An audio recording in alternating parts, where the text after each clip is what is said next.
Alright, so welcome back to more of Sherlock Holmes Crimes and Punishment. I have been listening to Watson tell me about this letter for so long. The letter is on the table, Holmes. You should take a Take a look. look. He says it so often. Ah yes, the table. Oh look, a letter. I should take a look. Oh yeah, Baker Street, London, Sherlock Holmes.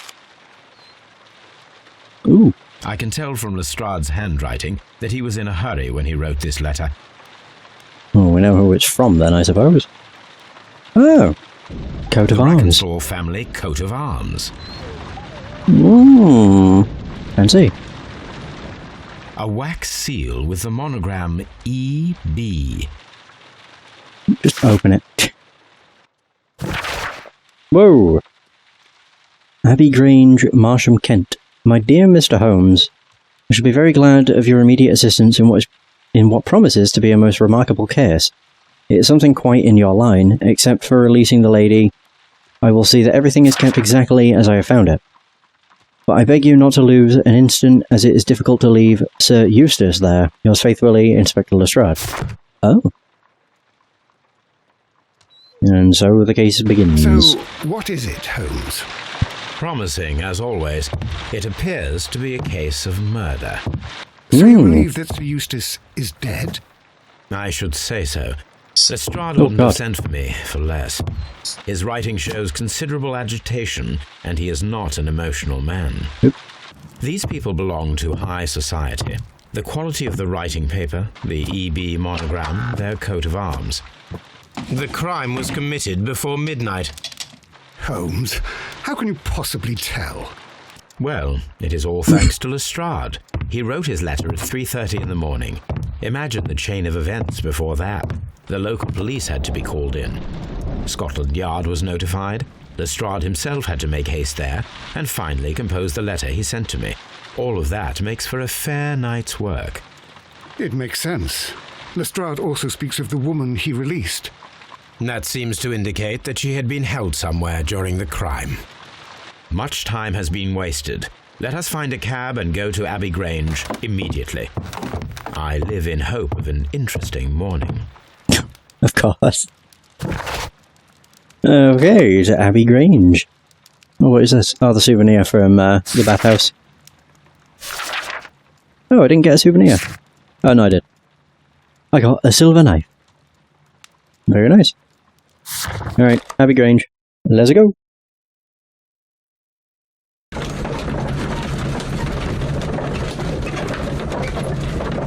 Well, he wrote us at 3:30, so I'm assuming it must be very early. How early, though, I'm not too sure. Maybe like 5 AM? Ooh. Oh. Ah, Mr. Holmes and Dr. Watson, here you are. I'm very glad that you have come, but perhaps I should not have troubled you after all. And why is that? Lady Brackenstall has come to her senses, and she has given so clear an account of the affair that there is not much left for us to do. You remember that Lewisham gang of burglars? What, the three Randalls? Exactly. The father and two sons. It's their work. They stole a silver service, which is of great value. Sir Eustace Brackenstall is dead, then? Yes. His head was knocked in with his own poker. Bloody A hell. violent act of aggression. Yes, the poor lady. She has had a most dreadful experience. She was assaulted and tied to a chair. But I think that you would best see her and hear her account of the facts. She's in the morning room with her maid to raise a right. Where is the body of the deceased? In the dining room. We haven't touched anything. All right, I'm going to examine it. Very good, Watson. Inspect the room where Lady Brackenstall is resting. Oh, and Watson's gone off on his own. That's the exit. Lady Brackenstall awaits you in the morning room. Okay, I just wanted to look around. Sir Warthen Brackenstall. Oh. Aw, damn it. Ladies, allow me to introduce God. myself. My name is Sherlock Holmes. I'm assisting Inspector Lestrade in this investigation. Mr. Holmes, I am the wife of Sir Eustace Brackenstall. We were married only a year ago. I am sorry for your loss. Please accept my deepest condolences. I suppose that it is no use my attempting to conceal that our marriage has not been a happy one. I fear that all would tell you that, even if I were to attempt to deny it. On the plus side, she's at least, old bruises. Fresh bruises. Oh, is that what she means when she says, wasn't a happy one? Potentially. What the hell? Pale cheeks.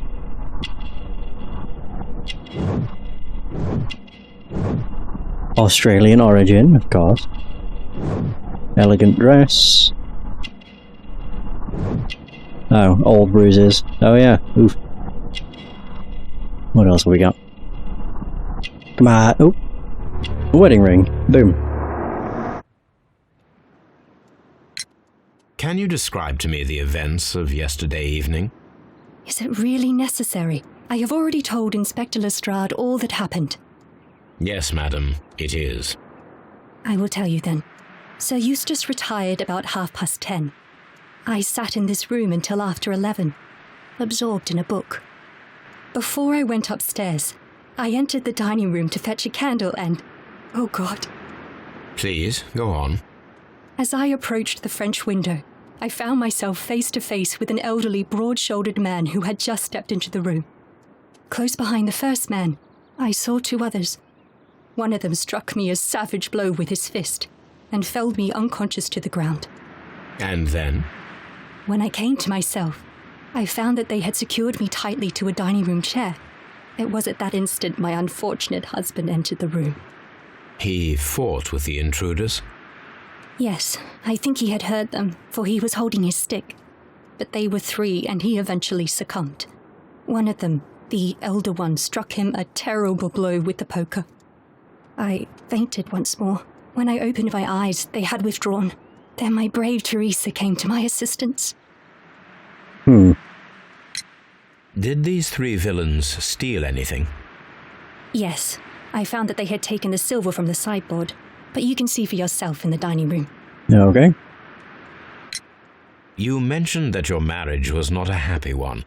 Was there anything specific that was troubling you?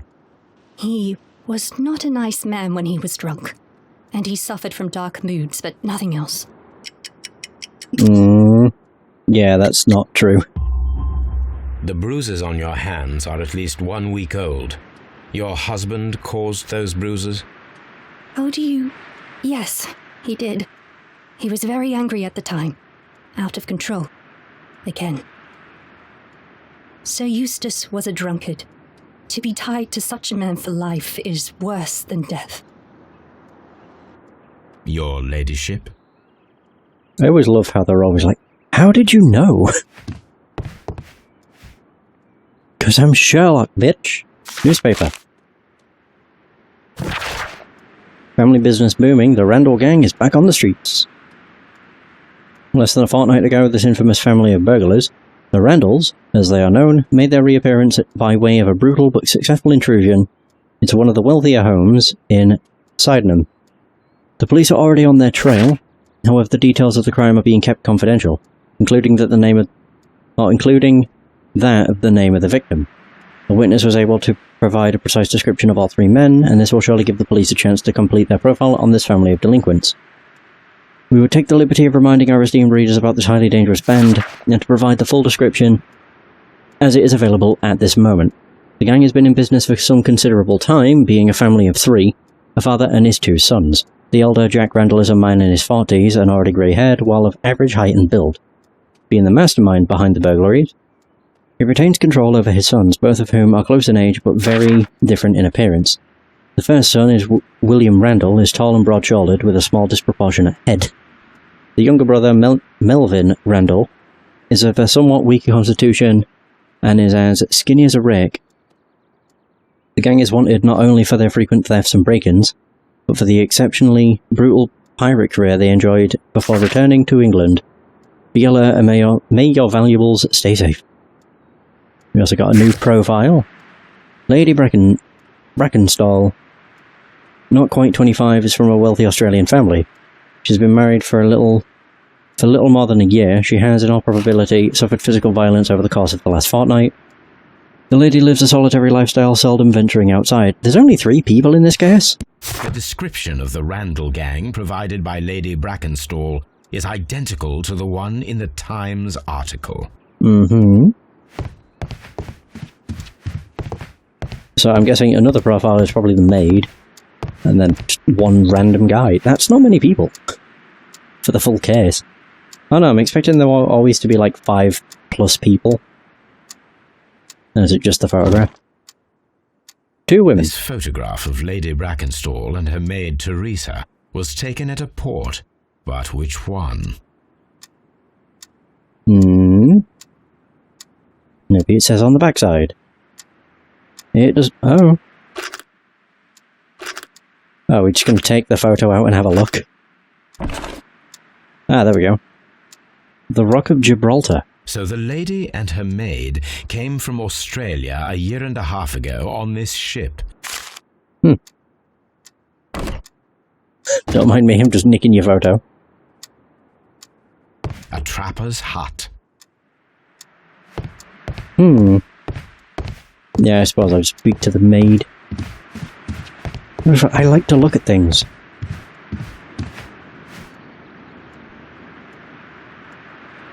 Teresa, I would like to hear your testimony. Certainly, sir.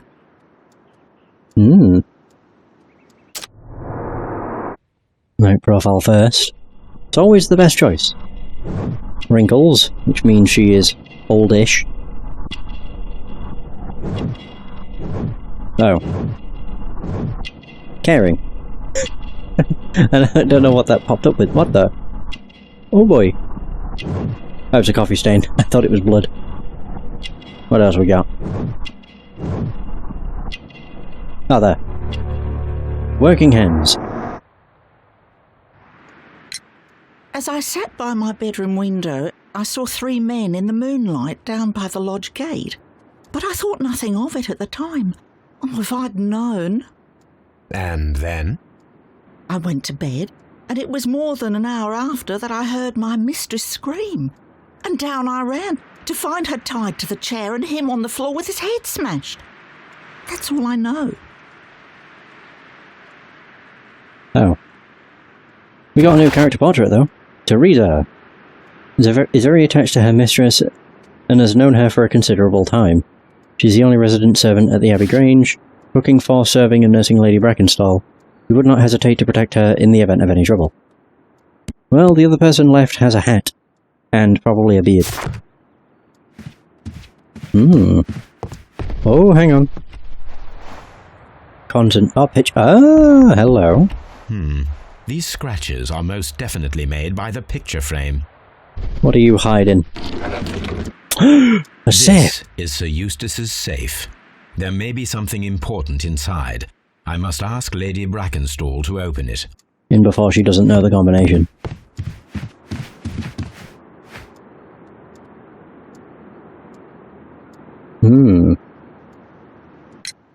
Lady Brackenstall, could you open this wall safe?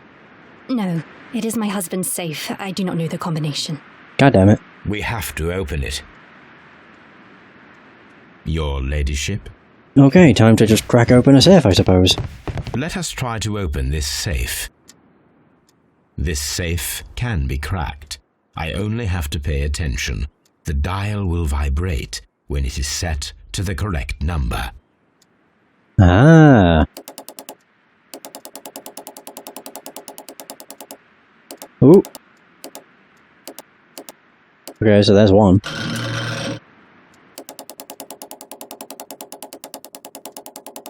Just like slow it down so I can see. Oh, hang on. Well, there's 5. Actually, I'll go higher. Oh, there we go. 17. Nice. Too easy. Oh, whoa. Is that just money? Oh my. It is common practice to keep one's valuables in a safe behind a painting. It should not really pose a challenge for a criminal. A lot of money. Coins. Antique coins, possibly of value, but they're scattered without care. Is that a medical report? Oh, it is. Sir Eustace, your current physical and mental state is of great concern. There are several signs of a hepatic decompensation. The last time that we met, your eyes were bloodshot and your skin was tinged with yellow. There is a particular odour from your breath that is common in those suffering from liver damage. Then there are lung abscesses that we have discussed. The leg cramps you have described to me are caused by an alteration to the nervous system, which in turn is caused by an excess of alcohol.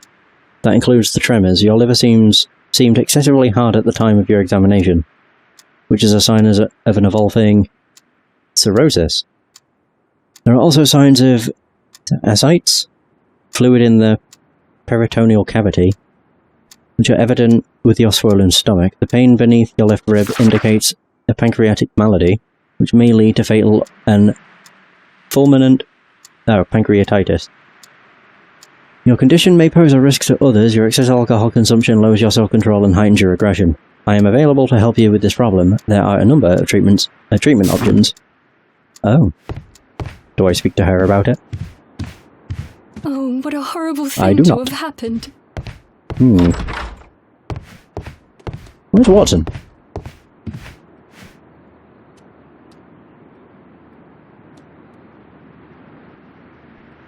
Oh, so Eustace's reputation. What do you know about Sir Eustace, Inspector? What was his reputation? A charming man when sober, but an absolute demon when he was drunk. In such moments he was apparently capable of anything. Why, once he splashed fuel on Lady Brackenstall's dog and set it alight. Another day he threw a decanter of wine at Miss Wright's head. The alcohol seemed to madden him. To the point that we were forced to intervene several times to avoid a scandal. Jeez. How wonderful. There's more clues. Should actually see if the maid knows out. She does. The safe. Sir Eustace's doctor speaks of his violent behaviour. Yes, Sir Eustace was an extremely violent man. A detestable human being, to be more precise. It is true that he once threw a decanter at me, and all because I dared to stand up to him in defence of my mistress. Sly devil. God forgive me that I should speak of him so now that he's dead, but a devil he was, if ever one walked the earth. We met him only 18 months ago. She'd only just arrived in London. Yes, it was her first voyage. She'd never been from home before. Wonder with his title and his money and his false London ways. If she made a mistake, she has paid for it, if ever a woman did. She doesn't have any friends here, so it was specially hard for her. Oh. Can I go to where the body is now? Watson, what can you tell me? My You should examine the body God, of Sir man. Eustace Brackenstall.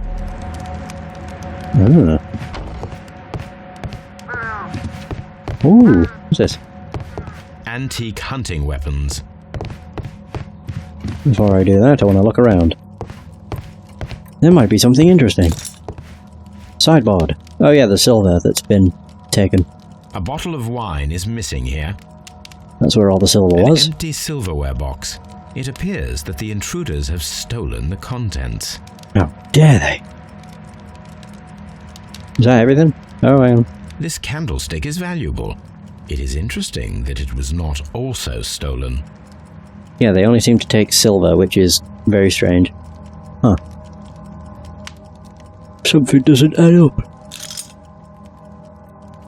I didn't want to do that. I wanted to look at the painting. The picture. The hunting scene. This door leads to the upstairs bedrooms. Apparently the criminals did not venture there. A deer hunt. A lot of pictures. Alright, examine the body. So, Watson, what have you learned from examining Sir Eustace's body? Well, I can confirm that the death was instant. Sir Eustace was facing his attacker when he received the blow to his head. There are no other apparent injuries.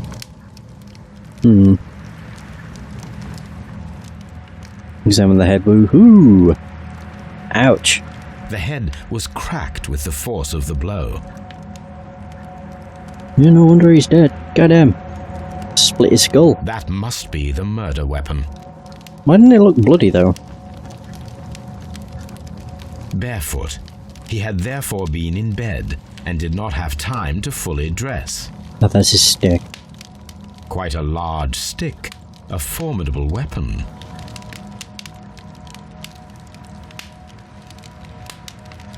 Is that everything? Is there something in the fireplace? It is covered in blood. Oh, yeah. Sir Eustace might have struck his head upon it while falling from the blow. That is one possible explanation. Yeah, because the weapon doesn't look like it's got blood on it. Ooh. Mantelpiece. Or he could have cracked his head on that. What the hell am I doing here? Oh. A piece of rope? It What? appears that the bell rope was cut by someone taller than me. A fur trader's cabin. No. We just have a bunch of glasses. A decanter standing next to the open bottle. An inseparable pair indeed. Chateau Calon Ségur, French wine, Grand Cru. Ooh. Wait, what? This glass has some wine traces, but no visible beeswing. There is beeswing at the bottom, as if the wine had not been decanted before being poured. This glass has some wine traces, but no visible beeswing.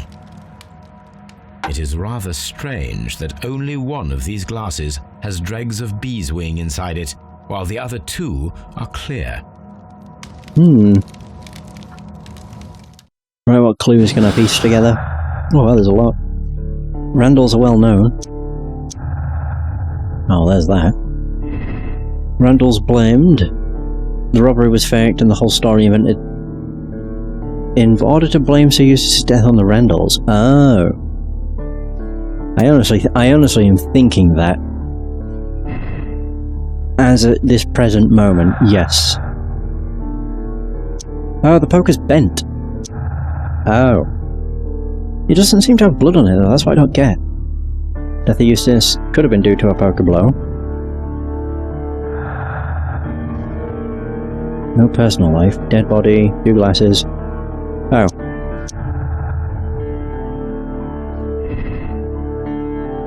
There were 3 people drinking wine out of these glasses. One of the 3 probably prefers wine with beeswing.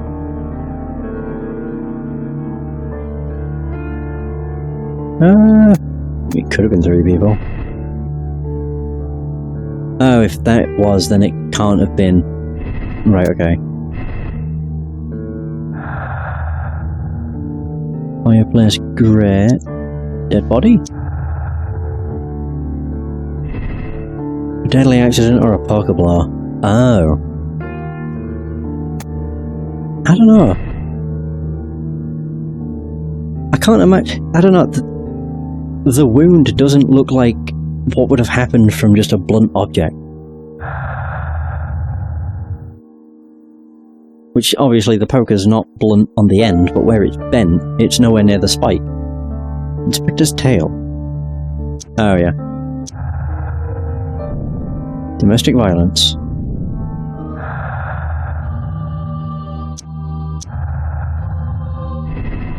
No acquaintance.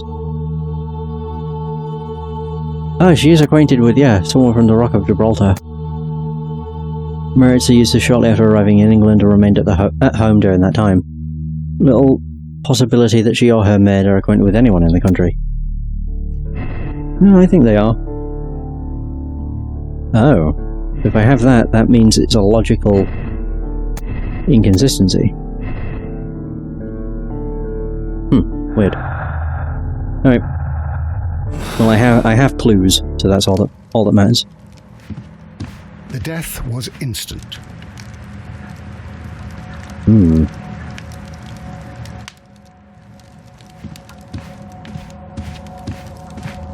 Oh, more pictures. A fur trader's cabin. Can I not go upstairs? No. Oh god, yeah, there's a lot of stuff on the floor. As for the sideboard, there's just one glass of wine missing. Which I'm assuming is what's on the table. Ooh.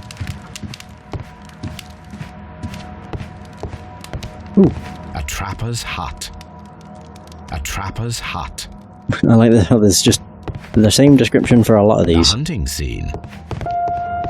Antique Oh, yeah. hunting weapons. Bum, bum. Okay. Well, we've identified... Oh, not identified the body. We've checked over the body.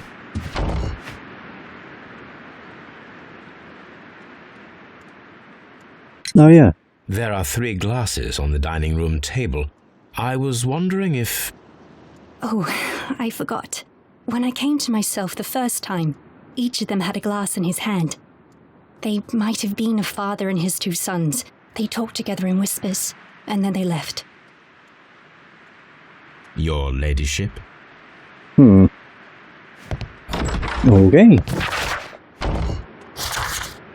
3 wine glasses. What have we got left? The murder, crime scene in the dining room. I've done all that.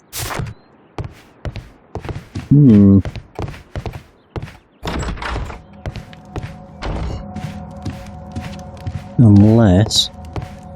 Oh! I just noticed the rope. Sailor's knots. That's That's what they This tied her rope up was with. handled by the murderers. We need a scent hound to follow their trail. I will take it with me. Go find Toby. Hell yeah. Yeah, that's what they cut the bell rope to tie her up onto the chair. Don't think I can ask her about it? Oh, what a No. horrible...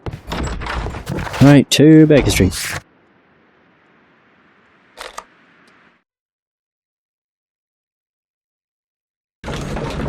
Aye.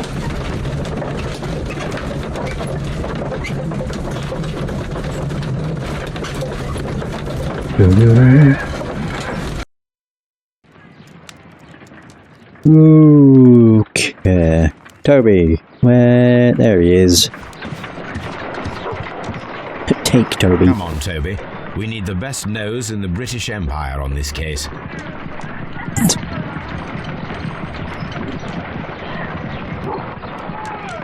I agree with you, Toby, that Watson's shoe is preferable to Mrs. Hudson's cold cuts. Alright, so we examine the rope? Aha. Let us see how the rope was cut. With scissors from the look of things. The fibers at the end of the rope are smoothly cut. Probably a knife. Let us try to find out what tool was used to cut the rope. Not scissors. We'll try it.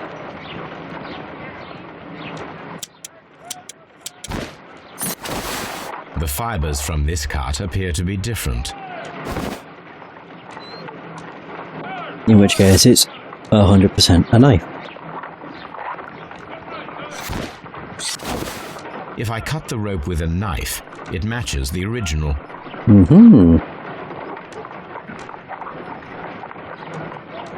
Well, there we go. Rope was cut. Knotted rope, sharp knife. Sailor background. Oh. Oh. The rope was cut once with a sharp knife and tied quickly in sailor's knots. That could indicate that the intruder had a sailor's background. Which, if she was acquainted with a sailor... Oh, that's also a logical... inconsistency. Huh. I don't know why I'm trying to, figure it out. No, I just get clues as I get them. It's not really a massive issue. Ah, okay. Right, so... back here. Do we have Toby with us? Oh my god, we do! Yeah, look at him!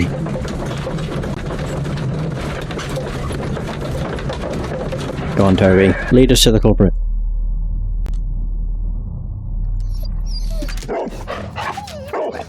Search, Toby. Oh, what? I'm in control of him! Oh!